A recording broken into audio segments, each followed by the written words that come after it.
Minion Master Ghazzy TV and the biggest blow up from last year, Darth Microtransaction, just finished interviewing game director on Path of Exile 2, Jonathan Rogers, about all things the LA playtest, minions, and more in Path of Exile 2. Now, they learned a lot of juicy information in this interview, including details about the early access, what will be in it, some fundamental changes to the design philosophy of Path of Exile 2 that some of you will really be interested in, and much more. Now, much of this info has not been released to the greater public in any great regard by Grinding Gear Games. Sure, it's been scattered about the internet, on Reddit, in YouTube videos, but this video means to summarize that interview to get you all the juicy details as quickly as possible. So I have condensed the information down. You can watch the full interview below. I have the link to it. Also below, the subscribe button. If you haven't already subscribed to the channel, make sure you do to get more Path of Exile 2 content. And if you want to spread this video to more people, please like the video. In the background will be some gameplay footage of Path of Exile 2 from the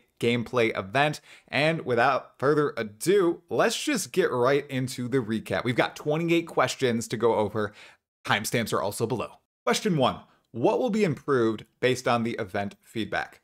Well, for one, dynamic mouse and keyboard to controller swapping. They are implementing this feature. Jonathan shared that after the initial LA playtest, the feedback was so overwhelming. He was actually kind of shocked because he went into the event ultra confident. But this time, after they made some changes, the experience was significantly better, which left him feeling great as he flew back to New Zealand from Los Angeles. Now, the updates they made between Playtest 1 and Playtest 2, between March and June, were the following. The three big updates, they were flasks, support gems, and item drops. They adjusted drops with secrets, slotted drops, and generally improved item quality. If players don't find certain items now, the game will adjust by moving these items or areas into future ones to help less experienced players without making the game too easy. Now, I definitely witnessed this, and I'm grateful for that change. I struggled at the first event, wasn't getting items, I was stuck, my character wasn't upgrading. This time, though, I never felt like I was making backward progress. I always felt like I was moving forward, as if I had momentum, and that was much better. And I'm glad that they see the positivity in all the changes, and they aren't jaded that their initial vision wasn't a bad one. They were receptive to all this feedback, and that's a good thing. Question 2. Will we run out of support gem options? Yeah, in PoE 2, each character can only have one instance of a support gem in use at a time. This is not a test, this is in Path of Exile 2, which means that there needs to be a plethora of support gems available. This is in the game and it feels good. They like it. They're going to have lots of gems, so you shouldn't run out. In fact, this should increase diversity in the gems used, not only in terms of supports, but the actual skills too. In Path of Exile 1, a lot of the times you are forced into a corner with the support gems you are using, with the limit of only having, say, one greater multiple projectile support on your build at a time. You are forced to try out new skills, new ideas, new supports to craft a truly unique character. Now, this, of course, is going to be controversial, and this is a piece of information that not a lot of people are aware of. It's a huge difference from Path of Exile 1, where you can use the same support gem over and over and over. In Path of Exile 2, that's not the case, and it is going to be a drastic shift. At first, was not a fan. But after thinking about it, I do think this is just going to increase the diversity in builds, in skills, in design space for Grinding Gear Games. Now, as with many things related to Path of Exile 2, I am excited for it. Question 3. How will you fix players needing to know what skills currently work with the items they have equipped? Well, they have actually already done this. They will be changing it so that when you cut a gem and open the skill screen, it's not gems being tied to classes, it's gems being tied to weapons, because that's how it's designed. Basically, every skill gem in the game is tied to a weapon, except spells, which are not tied to any weapon. So this change in screen is going to hopefully streamline that process and allow people to pick skills much easier. Question 4. Do we have a cap on minions, and will they body block?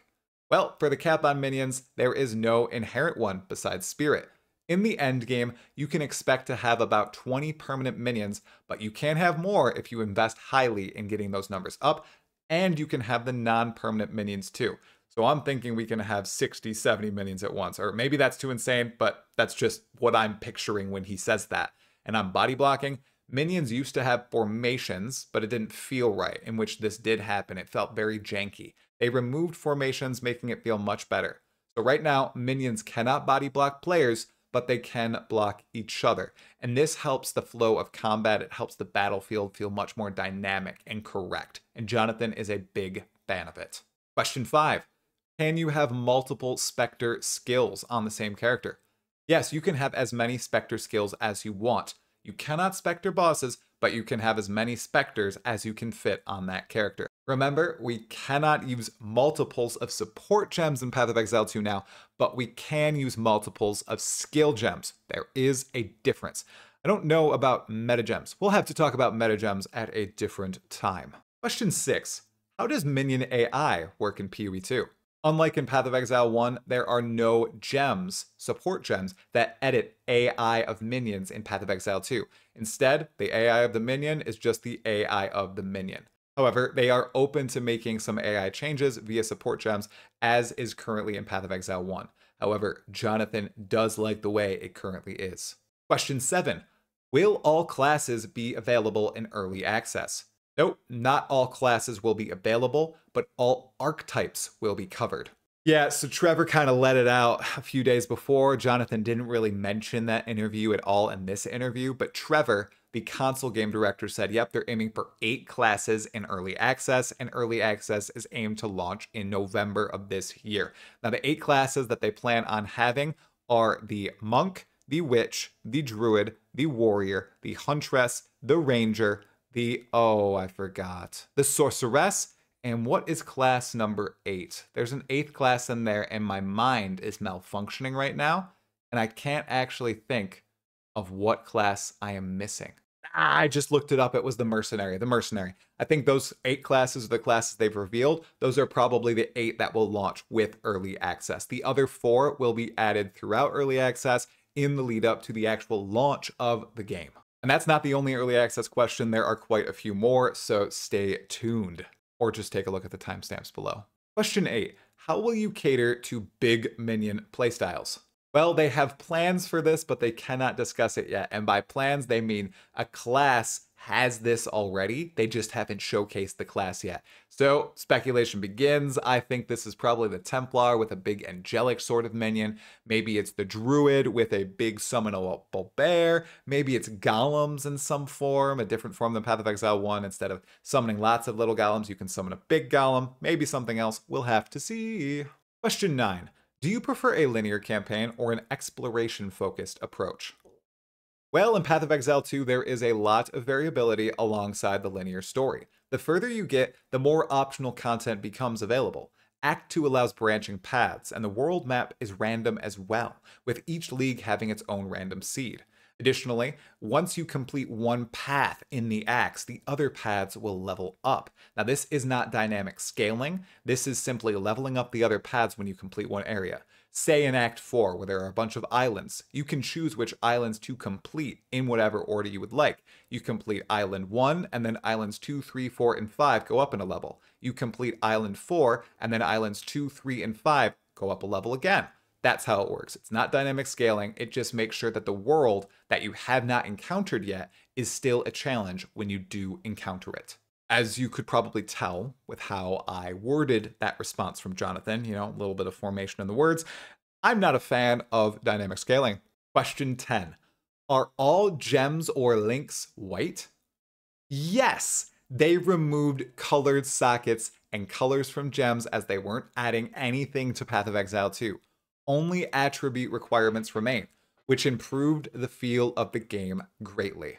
It was really interesting to hear Jonathan's answer here. He essentially said, it wasn't adding anything. It was archaic. It's something that's classic to Path of Exile 1, but it doesn't need to be in PoE 2. So we decided to remove it, and nothing was lost. So we're a fan. No more colored gems in Path of Exile 2. and it was just a necessary or an unnecessary blocker there. It felt so nice in LA just to be able to pick up a gem and then equip it instantly as long as I met those attribute requirements. So it felt really good, and honestly, until it was pointed out to me by someone, I think it was Ghazzy, I didn't notice. I was just playing the game and there wasn't any blocker on my way. I was finding new items, finding new gems, upgrading them, and moving forward, killing monsters, getting loot. That's what I like. Question 11. What was the ritual that some people saw in the hunting grounds of Act 1? Well, they have a ton of random encounters with mini-bosses, mini-events, and other things, reusing assets from later in the game, earlier in the game, or from Path of Exile 1. These encounters hardcode items into them most of the time, making sure that they can boost up players who are otherwise struggling. If you see a checkpoint nearby and it's not on the linear path, you're probably near one of these random encounters. Absolute huge fan of this. This was just implemented in Path of Exile 1, probably because of what they're doing here in Path of Exile 2. They're adding all these extra little hints and tidbits and little secrets you can find in the campaign to boost your playthrough, especially if you struggle like me because of the difficulty. In Path of Exile 1, they're doing this with the prison. You can find a hidden room with a chest, and the chest drops a ton of flasks. That's super cool, and it's awesome to see that they're adding it in a bigger scale in Path of Exile 2. Question 12. Is Endgame balanced around the permabuffs you get from bosses during the acts? Yes, you'd want at least half these buffs. There are about 2 per act, and you'd likely get about half of them naturally anyway, so you can always go back and get them pretty easily. Additionally, the first time you kill a unique in PoE2, or any boss, the drops are significantly better, so it does encourage you to go and kill out those bosses on your way to maps. Now, a little bit of an elaboration on this answer here. Previously, Jonathan has been open to the fact that since these bosses are being reused in the endgame of Path of Exile 2, when you kill them in the endgame, you also get these buffs. He didn't mention this in the answer, so I don't know if that's still the case, but we can always find out if I get the chance to talk to him again. Question 13. Are there atypical or unexpected minion types in Path of Exile 2? Yes, minion types are available across all other classes.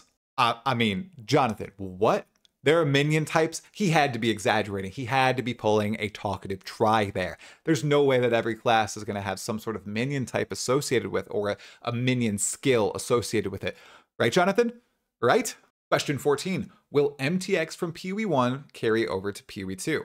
To the greatest possible extent, yes, all armor skins will, stash tabs will, all that stuff will. The only problem that they might run into is if a skill that's in PoE1 and PoE2 works drastically differently in PoE2. The example that Jonathan gives here is Righteous Fire. Righteous Fire is in PoE1, it has cosmetics for it, but in PoE2, say it works very differently. They won't be able to transfer those cosmetics from PoE1 to PoE2. So there will be some edge cases there, unfortunately, where not all the cosmetics will. All the armor, all the stashes, all that other stuff definitely will. Question 15. Will there be supporter packs around early access for Path of Exile 2? Jonathan looked into the camera, spoke to all the audience members watching, the thousands, the tens of thousands, and he whispered into his microphone, yes, there will be early access supporter packs. He didn't actually do that, but, there will be. That's probably what he was thinking. I can only imagine how much they're going to rake in when the supporter packs for PoE2's early access release. It's gonna be ridiculous, everyone. Question 16. What's the balance around co-op? It's designed like a 2-person party with extra life on monsters.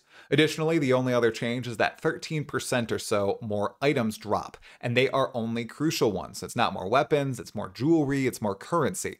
Quantity bonus also only come from this bonus and init monster qualities that are in it in magic, rare, and unique monsters. They don't come from maps, they don't come from items, nothing else. Yay, we're not gonna have items everywhere on our map. Oh my gosh, thank you. Question 17, will there still be a trade window even though in couch co-op you can easily transfer items from one inventory to another with just a button? Yes, there will still be a trade window in addition to the larger trading systems like the in-game currency trading system and the out-of-game usual auction-y house thing. Question 18. Can couch co-op be abused by dragging a second player along that's an aura bot or someone that summoned a bunch of minions? No, they will address all such cases to prevent abuse. It might be janky at first, but everything will be fixed, they promise. Question 19. So, what are the sources of item quantity and rarity in Path of Exile 2? Well, quantity comes only from init monster bonuses and around 13% if you're in a party. Rarity, though, comes from items, maps, and monsters. In PoE2, rarity affects everything, including upgrading item tiers, modifiers, and currency. They may change the term tier to avoid confusion with actual modifier tiers on items. Question 20. Will many PoE1 skills change in PoE2? Yes, there will be numerous changes to skills from PoE1 to PoE2. Righteous Fire was given as an example earlier, but there are plenty of other ones. Question 21. How many themes are considered when designing classes? Each class has at least 3 themes when they initially design them. For example, the Witch focuses on horde-based minions, chaos debuffs, and bone skills. Players, though, are expected to mix and match skills and items, kinda congealing these themes together. I wonder why else they might have 3 themes for each class. Could it be because each class has 3 Ascendancies? I just held up 6 fingers. Doesn't matter, doesn't matter. Question 22. How are you changing the start of the passive skill tree? Well, they encountered an issue where players didn't want to take nodes at the very beginning that didn't directly benefit their character. Their solution is to have 3 versions of the passive skill tree for each class. One for class 1A, one for class 1B, and one for any other class that moves into that starting region. This ensures the starting nodes are relevant and allows more freedom later on. Now, this blew my mind, confused me when I first heard it, so let me explain it to you very slowly. So say you are a witch, right? And you have the sorceress, who also starts in the same location as the witch, okay? Well, the witch is going to have nodes related to minions and chaos damage and bone skills, I suppose, at that starting area. But there will be a different version of the passive skill tree just in the starting area if you choose the sorceress. That's related to lightning damage, fire damage, and what's the other damage type? Cold damage, right? Won't have those minion things. But if you are a different class from one of those and you want to map into that, it's going to have a mix of the two.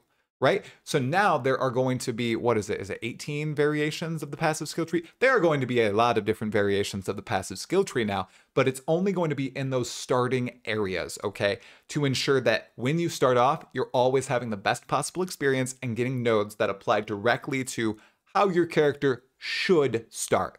As we all know, in Path of Exile 2 and Path of Exile 1, a lot of the times you go off the path very, very quickly. Question 23. Why haven't we seen any Ascendancies yet? Well, they are not ready to show them due to the high balance complexity of Ascendancies. Every class will have at least one Ascendancy at the start of early access. More events, additionally, will follow, like the one we just had in LA, where we might be able to test these, including one at Gamescom 2024 with Couch Co-op. And this is an open event. This is not an invite-only event. That's so interesting to hear. I know they have a lot of designs of Ascendancies, and Jonathan Rogers even gave us a little tidbit of one during my interview with him, wherein he talked about a sorceress Ascendancy that was so broken he couldn't believe that they had actually gotten to the later phases of design. So I'm just super hyped to see what they're doing. These are fundamental changes to the way we play, and it does make that initial class choice matter a lot more. Oof, I can't wait. They're going to be so good. Question 24. What are your considerations when designing bosses? They focus on what's cool and iterate extensively to perfect the design. So that's how we're getting all these wild bosses, everyone. They just think about what would be the coolest possible design for this particular area, and then they just go ham. I mean, just keep doing that, seriously, because all the bosses we've seen so far, I think we've seen, what, 30 bosses or something out of the 100, they've been absolutely rad. Just keep on that path. Everyone will be impressed. I mean, I watched the Asmongold react to the Witch reveal. Holy crap. He was like in awe the entire time. Keep going, you guys. Question 25. Will Desecrate return for corpse generation? No, corpses will be treated as a mechanic and a resource. Question 26. Will the Druid have more than wolves as summons? Yes, there will be more summon options for the Druid. Now, what might this mean? I'm going to go with Bear, Roa, Quadrilla, maybe some other dinosaurs besides the Roet, because yes, Roas are dinosaurs if you didn't know that. Maybe we can summon like Devourers and have but those are kind of Specters already. They probably don't want to be summons to be monsters that you fight in game. Maybe beetles, maybe spiders, maybe a giant bird. There are lots of ideas here. What do you guys think the Druid could summon as a minion? Question 27. Do you balance Path of Exile 2 around hardcore mode? No. Hardcore mode should be attempted once you master Path of Exile 2. Of course, it's definitely possible, but not recommended for first-time players. Lots of people in the office have already been playing bosses basically in hardcore mode. They are getting so good at fighting these bosses that they think the game is now too easy, but it's like those streamers who can beat Elden Ring naked and at level 1, right? Not a lot of the people are going to get onto that level, and you shouldn't have the base experience be just that. Question 28. When will the game be ready for early access? Early access will begin once all archetypes are available, with at least one Ascendancy available per class. Most of the acts will have to be done, and the economy will need to be set. They are confident it will start this year, with an official date to be announced later. They have an internal date planned. And I am guessing that Jonathan Rogers did not see Trevor's interview in which the console game director said, yeah, we're planning for November of this year, and there will be 8 classes in early access, or at least that's what they're planning on. Also, a lot of people were obsessing over the fact that Jonathan did not mention Endgame. Now, in countless interviews, well, actually not countless, you can check out my entire interview summary playlist to see all the interviews, he has mentioned Endgame and how it will be in early access and how early access in PoE2 isn't early access of other games. He doesn't want you to finish early access, all the content, and be like, wow, that was it? Sort of like what happened with No Rest for the Wicked. He wants you to have a full game experience, and he has said ad nauseum that Endgame will be present in early access of Path of Exile 2. So I am very confident in that fact. And with that, the interview ended. Ghazzy and Darth Microtransaction did a wonderful job. They're both great people. Met both of them in LA. Ghazzy is an absolute treasure. He is very kind, very inclusive. You guys should all give him some love. And if you like this interview summary and you want me to do more, make sure to like the video, subscribe to the channel, and hit the sub notification bell for more Path of Exile 2 content. And if you'd like to see me live, go ahead and subscribe to Talkative Try Extras, which is where I live stream on YouTube, or go to my Twitch channel where I live stream on Twitch. But if you want more content now that isn't live, make sure you watch these 2 videos about all my coverage of the Witch in Path of Exile 2 and the actual event in LA. There's a lot of gameplay that I have shared. Anyways, that's all for this video. Talakura, Exiles.